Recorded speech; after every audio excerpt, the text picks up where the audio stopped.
All right. Welcome, friends. We're doing another live recording of the podcast. So this is live recording of NFT 365. This will be out for, I believe, Monday's episode of the podcast. Or no, actually, no, it's actually gonna be Saturday's episode of the podcast. So it'll be there live in your podcasting apps tomorrow. Today's episode is live for those that are jumping in here. We interviewed the team over at Crypto Hold'em NFT and talking about their slow burn NFT project and some of the things they go on there. So definitely check that out. We are recording over on Facebook, LinkedIn, YouTube, Twitter.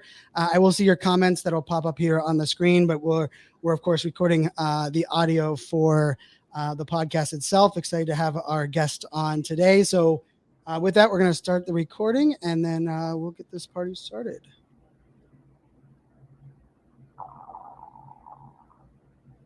Welcome back to another episode of NFT 365. We are sponsored by the Crypto Business Conference. It is the event for marketers, creators, entrepreneurs who want to better understand NFTs and Web3. And a lot of that comes down to change and teaching change, helping people embrace change, but also understanding where Web3 allows us to do things maybe at a larger scale, or in some cases faster, or in other cases allows us to really empower conversations, empower movements, and hopefully make the world a better place as a whole when it comes to what, not only the power of Web3, but the power of this, kind of the blockchain and really where it pushes us forward. And, for me, a lot of what, I've been excited about here in this space, over these 250 plus days of doing the podcast is this ability to not only make an impact, but that harmony between, technology and humanity. And I think it's very easy for us to kind of get lost in that, conversation. And I think for me, like we need examples of ways and things that we know are kind of coming to life in Web3 that can really kind of not only set the stage, but also be things that we can build upon. So excited to bring in our guest today. And Sahar, thanks so much for jumping in. If you go ahead and introduce yourself to our audience, and then we'll jump into this conversation. Hi, thank you for having me. I'm really excited to be here. My name is Sahar, and I'm a founding member over at Choice DAO.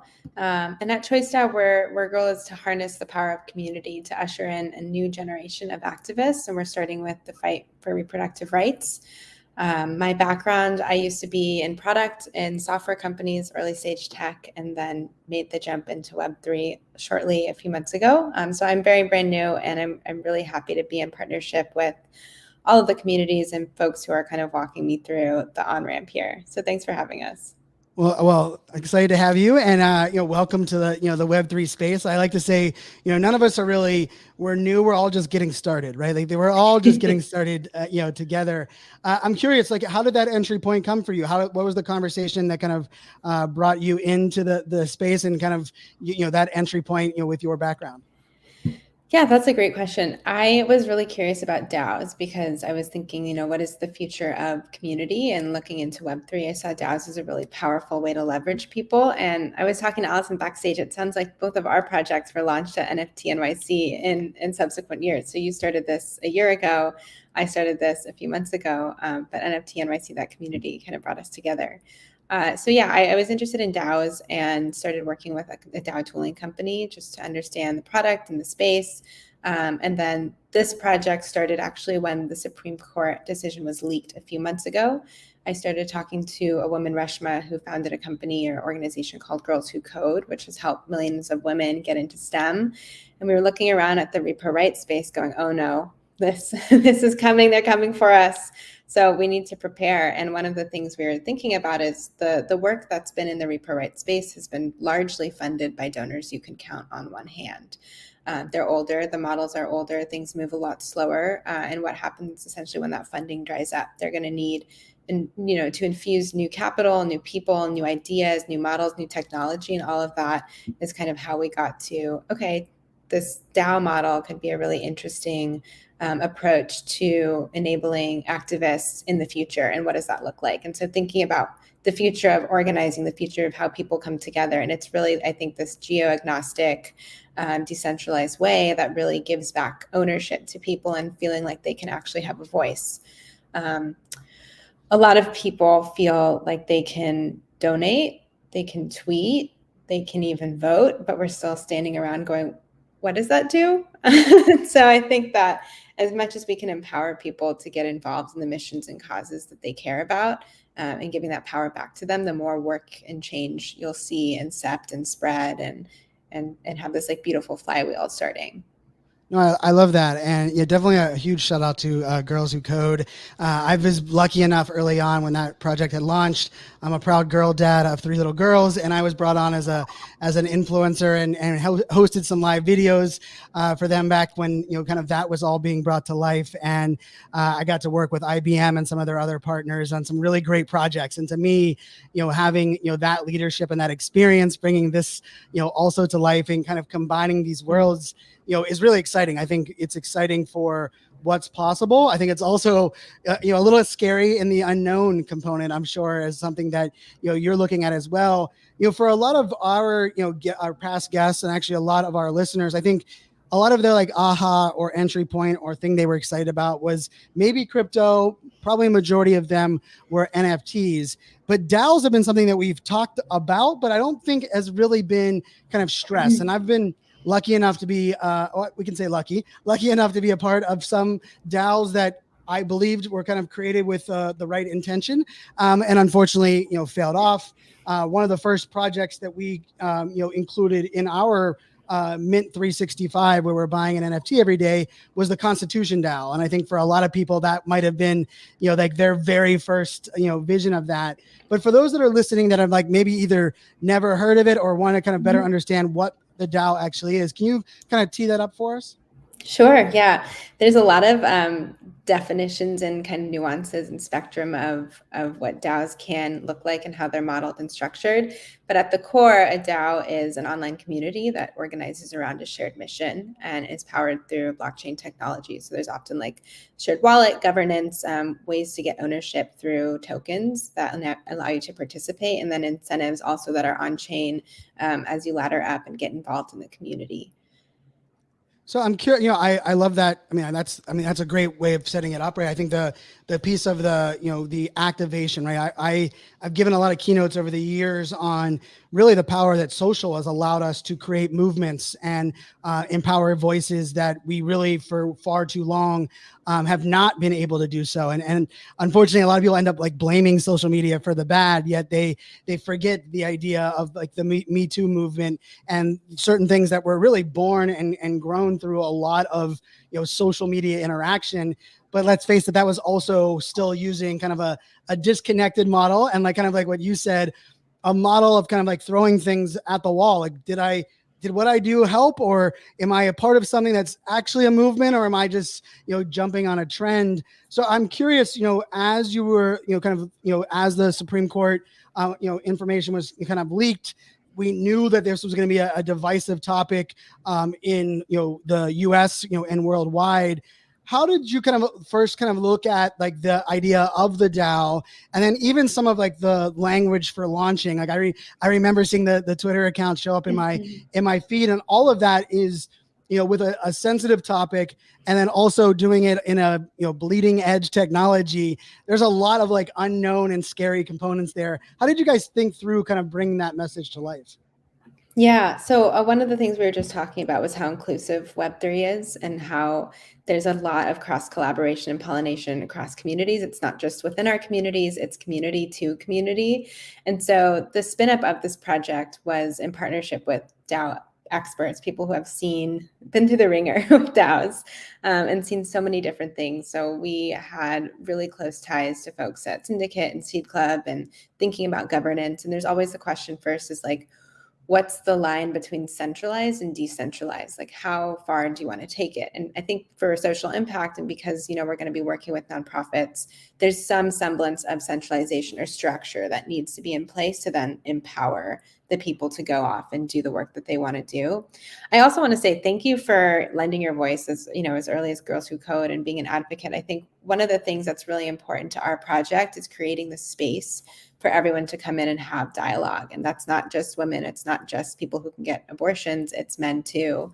And one thing that's been really beautiful in our community, and I've never seen this in another project that really orients around women's health and rights, is there's almost equal distribution of men and having voice in the room. And so lending that voice to everyone is really important to us. And in thinking of the messaging, this topic is very nuanced and complicated. The first question is like, what is the baseline that everyone can buy into? And I think especially in the Web3 community, there's this defiance against top-down, rigid, authoritarian decision-making. And that's exactly what this was. This was a top-down decision by the government on what we can do with our bodies. And that is, in direct conflict with the ethos of Web3. And so the baseline mission statement for us is like, we believe in freedom. We believe that choice, regardless of what you want to eat, how you do, what your political beliefs are, you should have a right to that choice. And this is an obstruction to that. And then as far as the intricacies of the topic itself, there's a lot of questions around what is life, trade-off of life, that sort of thing is where you start to alienate people in the conversation. They fork off, they have emotional belief systems and arguments for it. And so starting with this broad net of let's bring everyone in, you can buy into that. Okay, then we can have a conversation once you're in the room. But to even get people there, you really have to create this space for inclusivity and people to feel comfortable speaking. A lot of my male friends say, I want to say something. Is it my place to say something? I don't think I should say something. So they end up being quiet. And that creates a friction too in getting the work done. This isn't a one and done fundraiser. This is like a decade-long fight. And so we need to get as many people in the room speaking loudly about it as possible. Well, I'm so glad you kind of tie that in, right? And I think there is also, not only does I think Web3 represent that, but I believe part of this, narrative and change, we can, in a weird way, thank the global pandemic and, the idea that we were forced to stop and forced to kind of assess, where we show up and how we show up. And, I've mentioned this on the show before, like for me, as an ally in LGBTQ plus for many, many years, we're having a best friend growing up that I was very blessed that I kind of was welcomed into that community a long time ago. But I was also under a false belief that I was being a great minority ally until the murder of George Floyd, when I recognized for me that like my silence was not okay and that my silence was not the supportive that I knew that it needed to be. And in a way, like I think there is something really empowering on Web3 where hopefully, there are men that are asking that question of like, it's not like, hey, I don't know my place, but it's like, hey, what is my place? And I will give a lot of credit to this space. I believe women-led projects, NFT projects as a whole, they're not amazing just because they're women-led projects. They're amazing because there are amazing leaders that are leading those projects, but they've also been really welcoming and inclusive for all conversations, right? And I think that also kind of helps because I think for a lot of people, once you start kind of getting your feet wet. So I love that you kind of tied that in. I'm curious, in that conversation of, hey, we want to make an impact. We want to empower voices. There's also kind of like a geo component of, is this a United States movement? Is this a global movement? Like, how do those things work? We had the Computer Cowgirls on the podcast, earlier this week, and what they're doing, locally from Texas to getting funds to Oklahoma, to kind of be like kind of their first initiative. I love that component. But I think the more I was diving into what you guys are doing, there's definitely a global feel of it. Can you talk to us a little bit about that decision and kind of how that plays into it? Yeah, some of our first founding members were from UkraineDAO and Unchained Fund, which are humanitarian efforts to support the war in Ukraine. And we also have members in the UK. We have people in South America. And people are looking at this internationally going, that's a human rights issue. Why is it so politicized in the US? It's not usual. And there's also a little bit of the question, the US models a lot for other countries. The decisions they make can reverberate backwards. So we're looking at this going, oh no, I hope that doesn't come back to us. And so there's again, I think it's that shared mission. You can have these value sets that cross borders and don't keep you locked into the constraints of your neighborhood or your state or your country. And so the mission of reproductive rights and justice and supporting women's health is something that resonates with people globally. And we've seen that from the beginning in our community, that it didn't just start in the US, it actually started, NFT NYC is like an international influx to NYC. And a lot of people came in the room internationally to help us launch the project. And so I think this is the first time that technology has really allowed us to tap into global community. You wouldn't be able to organize like this before. And so for our work, we're including everyone in the conversation that we can get, because it's again, like a decade-long fight.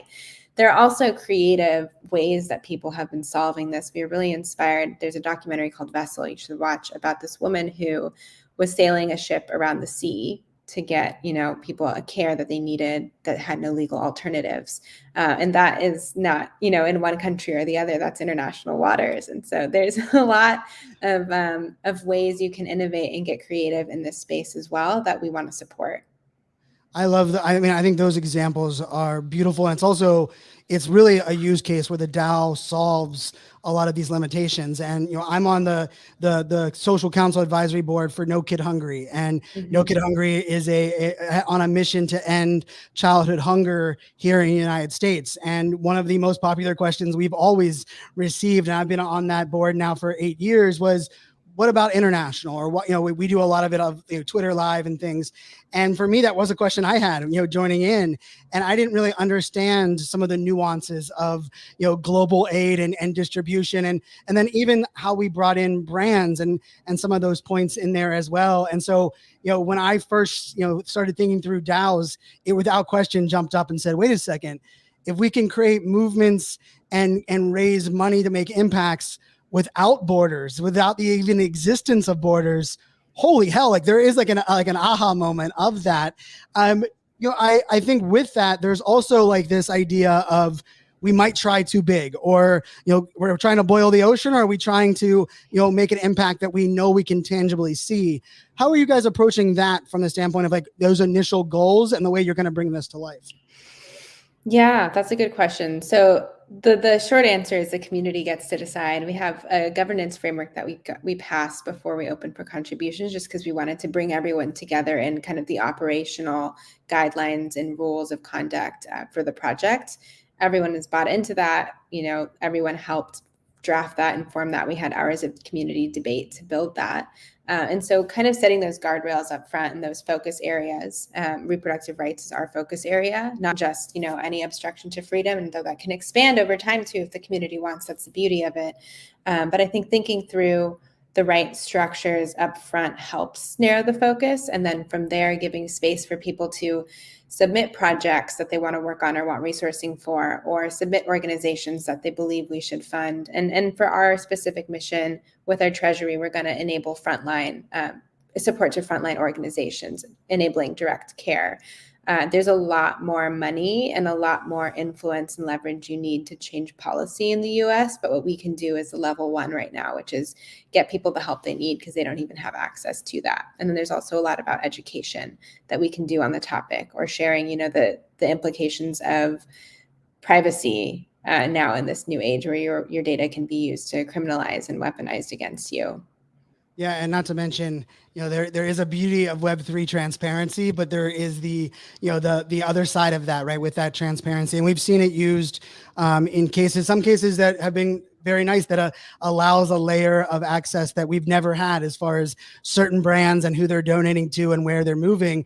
But it's also definitely the weaponized component there. Can you talk a little bit more about that, like, component of the privacy side, and maybe where some of those conversations have led? Yeah, so there's a lot on the healthcare side, at least this is specific to the US. There are 5 kind of big tips we have for people. So one is not to talk about your healthcare over text or SMS, because cell phone network operators are often the first targets by law enforcement.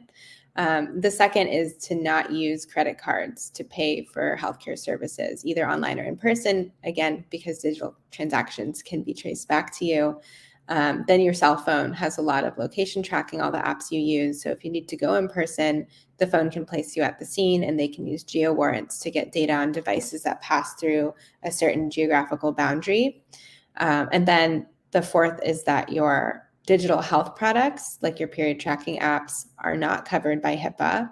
And then the fifth is your browsing data on desktop and mobile. The cookies that you have and your history, lets people track you. And so thinking about just even not in the boundaries of Web3, just the data that you're interacting with and that you're sharing without even knowing is really important to protecting yourself. And then on the transactions for the treasury, those will be all transparent on chain, and we want it to be that way. We'll be working with vetted nonprofits to make sure that the work they're doing, and the laws are changing every day, so making sure we're staying within the bounds of legality, and going to places that have impact. And we want people to see the impact that we create. I think that transparency here is one of the beautiful things of blockchain. We want people to see where we're sending the money, what impact that's having on them, and be able to feed that back to the community to learn what else can we do. I love that, because it kind of plays on both sides of this, right? I think there is, that understanding, and I, as someone diagnosed ADHD and neurodiverse, I've shared a lot that I upload my Apple Watch data to my doctor so that they can better prescribe, the medicine, better understand my sleep habits. But I also know, that risk and where, some of my data is out there. And I think we have to kind of understand that risk versus reward on certain data. And especially when it comes to healthcare data, I think the idea of an all or nothing solution doesn't really work in that case. But there are, some really extreme scenarios. I'm glad you brought up some tangible, ones that people can think about. And in many cases, ones like a period tracking app isn't probably one that people are kind of, connecting to, oh, wait a second, if I'm giving that info, right? And you might even say, it might even have in that app, what is your healthcare provider listed in your, personal profile, and some of those, data points that seem disconnected, but we know in this world we're in today that can really be used to cause harm, or even to kind of add that piece of it. I'm curious, you mentioned that transparency of the sharing of the funds and getting the money to the places, the nonprofits or the not-for-profit that you're working with. What about the autonomy or the anonymity for donators? I know some like to be out there, loud and proud and be part of the movement, but I know others based on, certain situations. And I'm a big fan of NFT project founders being doxxed, but I'm also one that had a top secret security clearance for the US government for 10 years. And I understand certain things cause certain risks for certain people. How are you guys approaching that, and the ability for people to use, wallets and things that might not be directly tied to individuals?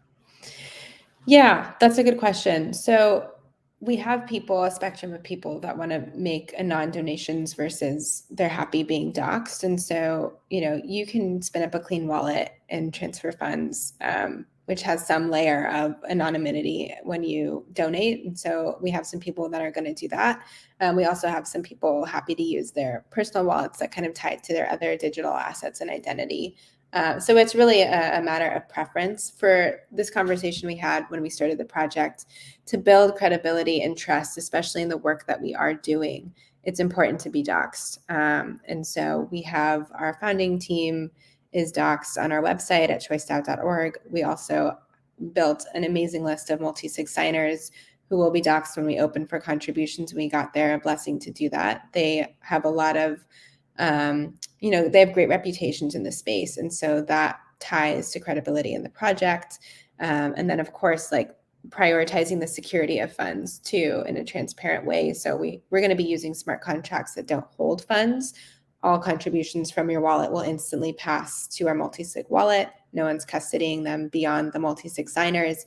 And then we have 9 signers, 5 of which will be necessary to move any funds. And that kind of protects separating their responsibility as signers. They're just the custodians of the funds, to any sort of governance was important too, just so that there's no, change in interest or influence of interest on the fund side was important to us. I like that you clarify that too on that multi-sig wallet, right? I think it's something that's kind of been thrown around a little bit in this space. And I think until you are either part of projects or experiences that are actually using that, you understand a lot of the checks and balances that implements within, a project. And, we'll include the links for all of our listeners in the show notes, of course. And if you look at the core team, you look at, you can click on the Twitter profiles, and there is, it is a very impressive list of people that have kind of come together. One of the questions I had just from a DAO, maybe it's a little bit selfish, maybe on my own experience with DAOs, is that, oftentimes I think the beauty of like the decentralized autonomous component is that you can have a lot of people with a lot of voices, and you can really, brainstorm, and you can bring in, different points of view. But that also is, in some cases where I've found, it also creates a lot of inaction where it's hard to even agree on something to move forward. In this case, there might be, the topic has a little bit more, kind of, I wouldn't say polarizing, but it has that component where people are kind of lined up on that. How are you guys approaching like that component of giving people a voice and letting people be a part of the mission, but also recognizing that, all of these voices have to at least move forward and actually take some action as well? Yeah, there are two things we're doing. One is thinking about culture really early on. So we want a place where people feel really empowered to act. And we want this like extreme bias toward action. And our role is more like, as a project, what resources do you need to get what you want done? And what do you want to participate? You tell us what your superpower is. And then there's also some, like I said, in the governance framework, some sort of structure that needs to be in place to ensure the safe flow of funds out to the nonprofits that are doing work in like the legal realm as well. And so a lot of DAOs have explored and experimented with council models. And so we're employing a council model in our governance framework. There's going to be like a big governance council that will people can self-elect and nominate themselves and explain why. And we'll have a democratic community vote. And then they will be in charge of operationally the vetting and engagement with nonprofits, the voting and proposal processes, and whatever guidelines they do come up with. That's the first action that they'll need to take. They need to pass that through the community. So there's this like constant like dialogue between the community and people that are taking ownership of certain operational parts of the project that feels really collaborative and feels like there's space to give input, there's space to give voice, but then it empowers people to actually go and run with it once everything has been collated and heard. And I think giving people the space to hear or be heard is really, really important to moving quickly as well. So it's a constant tension. Well, I appreciate that answer, and I will just say for our audience, like I didn't set you up with that. We didn't give these questions ahead of time, and just based on when I was doing the research, understanding the DAOs that have influenced and been involved, I was believing that was going to be the case, and I think it's such an important lesson in like not only the council component, but I think for those that are out there, I worked with IBM on this massive survey many years ago, surveying millennial and Gen X on how they want to be rewarded or incentivized for having their voice heard or things that they're putting out there. And it was one of these things where, we had things like, they want to have a seat at the table that makes the final decision. They want an Amex gift card. They just want their boss or someone at the executive team to validate that their voice was heard. And that answer, the third one, the last one, was without question the number one thing where, when we think about it, we hear this with brands and organizations. They'll say things like, well, I don't want to reply to someone on Twitter. Or I don't want to involve some, because then everybody wants to, have their voice heard, and we can't do what everybody wants.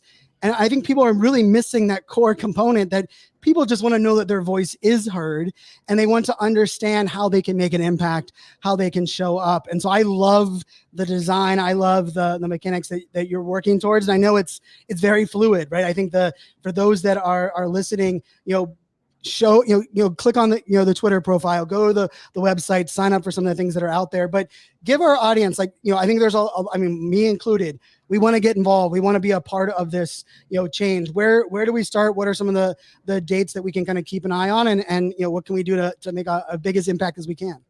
Yeah, so to get involved, you can follow us on Twitter for updates at the Choice DAO. Our Discord link is in the Twitter bio, so you can join our Discord. Anyone can participate, whether they're monetarily contributing for governance tokens or not.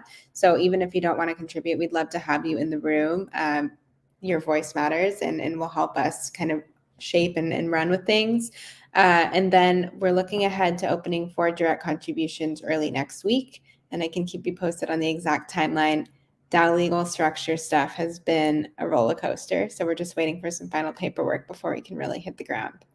Well, I can't even, I was going to say, I can imagine that it's been a roller coaster. I can't imagine. The amount of moving parts and legality and let's face it, you're going to set the bar that many people are going to follow. And I think for those that are setting these bars, especially with such key important issues, right? And not only the freedom of choice, but the understanding that we as individuals can rise up and make an impact and make a difference and come together and realize that, not only do our individual voices matter, but, our mantra here, our podcast was built on one simple premise of we are greater than me. And that idea that, we all show up and, we have the synergies are definitely here with, what you guys are doing. And you mentioned one of my other favorite words of people tapping into their superpower and seeing that kind of show up. And so I love the movement. I really, appreciate you coming on. We will make sure people know the information. We have our social accounts. We'll put out some updates as well, but I'll give the mic over to you kind of as we kind of wrap, any final, words, any, thoughts or things that to leave people with. And we'll make sure, like I said, to make sure they got all of the links that they need to have. Yeah, I'm very thankful for you to create this space for us to talk about this. It's really important to me. And I welcome any ideas that people in the community or outside the community have as far as how we can engage in this fight. So my DMs are open on Twitter. Please reach out. We'd love to hear from you. Thanks, Brian.